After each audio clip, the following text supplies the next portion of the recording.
If you've ever looked at photos from 100 years ago, you may have noticed that people often looked much older than they do today. But why is that? Let's take a closer look.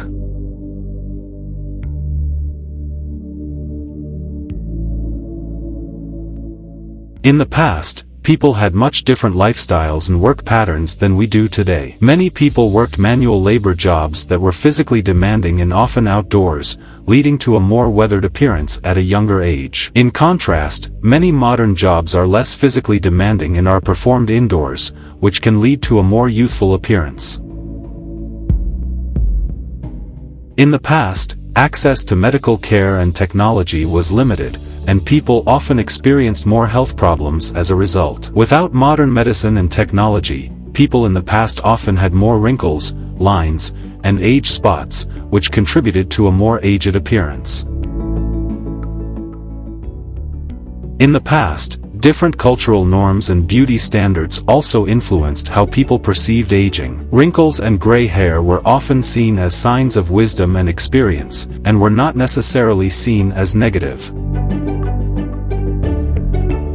In the past, people often had limited access to healthy food and clean water, and were less likely to engage in regular physical activity. These factors, combined with a lack of knowledge about healthy living, often led to a more aged appearance. It's important to note that the way photos were taken in the past also contributed to why people looked older. Early photographs were often posed and formal, making people look more serious and aged. Additionally, the lack of color in black and white photographs can make skin appear more aged.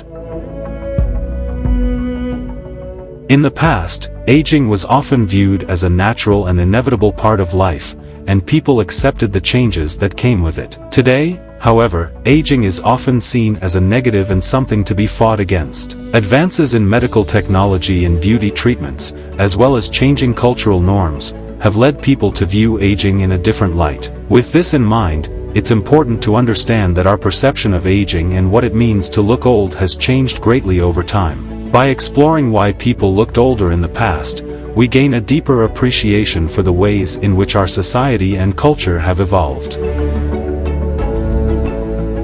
It's important to mention the role that genetics play in the aging process. While lifestyle, health, and cultural factors can all impact the way someone looks as they age, genetics play a major role as well. It's important to remember that everyone ages differently, and that our genetics play a significant role in how we age. By understanding the impact of genetics, we can better appreciate the diversity of aging and the many factors that contribute to how we look as we age. It's important to not just focus on the negatives of aging, but to also appreciate the positive aspects of it. As we age, we gain experience, wisdom, and a deeper understanding of life. Our relationships and connections with others can become stronger, and we often have a better sense of who we are and what we want in life. In addition, aging can bring a sense of liberation and freedom. We may have more time and resources to pursue our passions and interests, and we can become more confident in our own skin. By embracing the positive aspects of aging, we can have a more fulfilling and joyful experience as we age. It's important to view aging not as a negative, but as a natural part of life that brings its own unique set of challenges and rewards. In conclusion, there are many factors that have contributed to why people looked older in the past, including different lifestyles and work patterns, lack of access to medical care and technology, changing cultural norms and beauty standards, poor nutrition and health practices, photographic techniques, the impact of genetics, and the positive aspects of aging. It's interesting to see how these factors have changed over time and how they continue to influence our perception of aging today. Thank you for watching, and don't forget to like, comment, and subscribe for more great content.